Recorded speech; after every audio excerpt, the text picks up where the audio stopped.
If you're a fan of the lore and backstory of Apex Legends, well, Season 17 has been an absolute flop, with literally zero development on the narrative front in the 2 months since the season launched. This lack of progress in the story is only further compounded by gaping plot holes, with one so wide that it logically means at least one of our legends either couldn't or wouldn't be playing in the Apex games anymore. What's up, you guys? I'm not amazing, I'm just mediocre, and we're here today to talk about the massive plot hole of why Mad Maggie shouldn't even be playing in the Apex games anymore. In order to understand why Mad Maggie should be a former member of the Apex games, we need to go back and recall how she was inducted into the Apex games in the first place. Maggie's history with the Apex games goes all the way back to just before Season 8, when she was diametrically opposed to her home planet of Salvo, signing a treaty to give up its independence and become just another planet governed by the Syndicate. Her rage was only further compounded when she discovered her best friend, Walter Fitzroy, had chosen to become the Salvo representative in the Apex games as part of welcoming this planet into the Syndicate. Maggie's anger over this betrayal and her reverence of Salvo's freedom-fighting past led her to launch attacks on the Syndicate, most specifically an attack that caused massive destruction to the King's Canyon arena. Walter would eventually confront Mad Maggie, and despite all the destruction she had caused, he simply couldn't find it in himself to hurt his best friend. He tried to convince Maggie to stay with him, but she would rather die than be a part of this syndicate, so allowed herself to seemingly plummet to her death. But we would find out a few seasons later this was not in fact the case. Unbeknownst to most everybody, she had actually survived that seemingly fatal descent and used the opportunity to fake her death and began organizing a revolution against the Syndicate on Salvo. For over a year, Maggie had been fanning the flames of rebellion across the different planets of the Outlands before she was finally caught and brought before a Syndicate tribunal, where she was sentenced to death for her crimes, before being saved by none other than Mr. Silva. Using his immense power, Mr. Silva had Mad Maggie's sentence changed from a straight-up execution by firing squad to an entertaining death for the masses in the Apex games. Silva, of course, had his own motives to paint Mad Maggie as a big bad villain and frame her for the sabotage of the Olympus arena, which led to the near collapse of the flying city into the planet below. And ever since then, which was the launch of Season 12, Mad Maggie has been ostensibly kept in a cell in between every single one of her Apex matches. Though, interestingly, she is allowed visitation rights, which are mostly used by one Lifeline. You see, Lifeline had actually known that Mr. Silva was a bad guy up to no good for at least a year prior to these events, having discovered that he orchestrated several terrorist attacks in the Outlands up to that point. However, she wouldn't turn into a complete anti-syndicate rebel until after she discovered that the person everybody thought was Eduardo Silva was actually an imposter, and the real Eduardo Silva had apparently passed away of some mysterious disease years before. This revelation led to the fracturing of Lifeline's longtime friendship with Octane, and led her to start plotting with Maggie about how they were going to start taking down the Syndicate. It wouldn't be until a year later that we would actually hear any updates about these plans. We finally catch up with Lifeline in Season 16, where she's acquired a lead, a Black Ops mission on Salvo, with all the details scrubbed that might be the kind of incriminating information they need to take down Silva.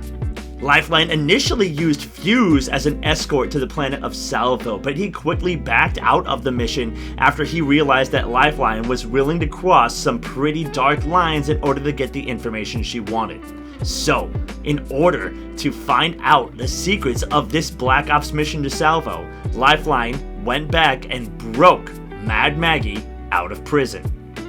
And that is the last official piece of information we have received regarding this plot thread. And for me, this begs an extremely obvious question. If Mad Maggie's broken out of jail, why is she playing in the Apex games anymore? The entire reason that Mad Maggie was playing in the Apex games to begin with was because she was caught by the Syndicate and put in jail and held in prison in between every single match. So why is she still participating in these Apex games if she's not in prison anymore? She literally has a whole bunch of better stuff to be doing, like, leading a rebellion and freeing her home planet of Salvo from the influence of the corrupt Syndicate. But forget the question of why she is participating in the Apex games, and we can even take it back to how is she even participating in the Apex games anymore? Like, actually, how? Logistically, is a fugitive of the Syndicate participating in a Syndicate-sponsored event? This fugitive of the law has to board a Syndicate-sponsored aircraft in order to travel into a Syndicate-sponsored arena and participate in a Syndicate-sponsored game that is broadcast on live television all across these multiple planets in the Outlands for everybody to see. And then, if she actually wins a game, would then have to go and collect winnings from the Syndicate. None of that makes sense for an escaped fugitive from the Syndicate to be doing. I mean, I understand there's a lot of logical leaps we're supposed to be taking with the lore and backstory when it comes to participating in these games where we have like copies of Legends on the battlefield and everybody's dying and respawning and we have all that. And I'm willing to suspend that disbelief for certain things. However, when it comes to a legend whose entire purpose for participating in the Apex games no longer exists, I have a really hard time buying that plot hole and accepting that. As a lover and enjoyer of the backstory of Apex Legends, I want this to make sense. I want them to take that narrative they've been building and run with it. But it's just gone absolutely nowhere. And so here we are, 2 months removed from that final comic, and just a month remaining in Season 17. We're already getting teasers for what appears to be a massive hurricane coming to take out Storm Point as part of Season 18. And I am just left flabbergasted. I really want the narrative team at Apex Legends to figure out what they're doing with all these different loose plot threads and massive plot holes that they're just leaving in their wake season after season. Of course, let me know what you think down in the comment section below. Am I overreacting? Should I just accept all these plot holes as part of the Battle Royale experience? Or are you like me and frustrated that the amazing potential of the story that Apex Legends had has just been petering out and dwindling away and dying to plot holes?